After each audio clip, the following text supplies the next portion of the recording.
हरे कृष्णा। सभी वैष्णव भक्तों के चरणों में दंडवत प्रणाम।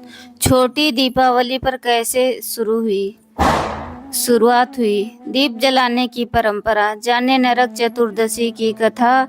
छोटी दिवाली या नरक चतुर्दशी आज यानी 19 अक्टूबर को मनाई जा रही है।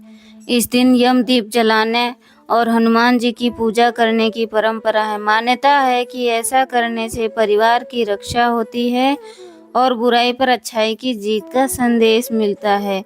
दीपों का त्योहार सिर्फ दिवाली तक सीमित नहीं, इसकी शुरुआत होती है नरक चतुर्दशी से, जिसे हम छोटी दिवाली भी कहते हैं। आज 19 अक्टूबर को देश भर में छोटी दिवाली मनाई जा रही है। इस दिन तेल से स्नान कर हनुमान जी की पूजा और यम दीप जलाने की परंपरा निभाई जाती है। मान्यता है कि इससे घर में सकारात्मक ऊर्जा आती है और नकारात्मक शक्तियां दूर होती हैं। क्यों मनाई जाती है नरक चतुर्दशी? इस दिन की एक कहानी जुड़ी हुई एक राक्षस से, जिसका नाम है नरकासुर, जो बहुत ही ताकतवर और घमंडी था। कहा जाता है कि इस दिन भगवान श्री कृष्ण ने अपनी पत्नी सत्यभामा की सहायता से राक्षस नरकासुर का वध किया था। नरकासुर ने तीनों लोकों में आतंक फैला रखा था। 16,000 से ज्यादा कन्याओं को बंदी बना लिया था। भगवान श्री कृष्ण ने बुराई का अंत कर उन कन्याओं को मुक्त कराया। इसी कारण यह दिन बुराई पर अच्छाई की जीत का प्रतीक माना जाता है। बहुत पुराने समय की बात है कि एक राक्षस था। नरकासुर ताकतवर था, लेकिन उससे भी ज्यादा घमंडी।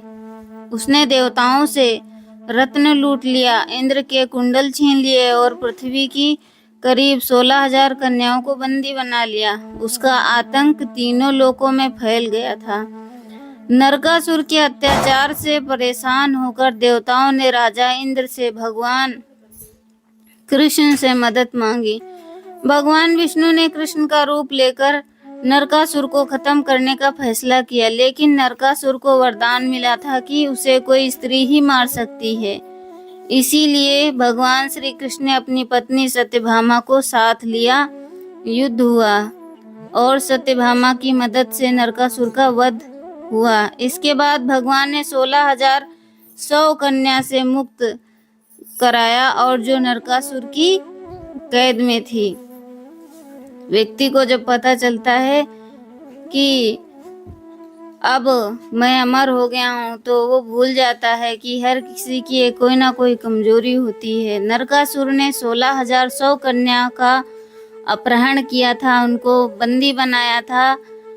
क्यों? क्योंकि उसको पता था कि उसकी मृत्यु कोई पुरुष नहीं कर सकता, उसकी मृत्यु सिर्फ और सिर्फ एक स्त्री ही कर सकती। इसलिए उसने सभी कन्याओं का अपहरण करके उनको बंदी बना लिया था।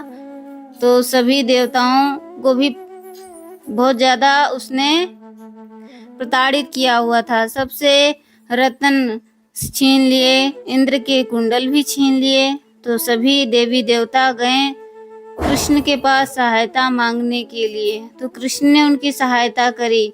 कृष्ण तो नरकासुर का वध नहीं कर सकते थे, इसीलिए उन्होंने सत्यभामा को चुना।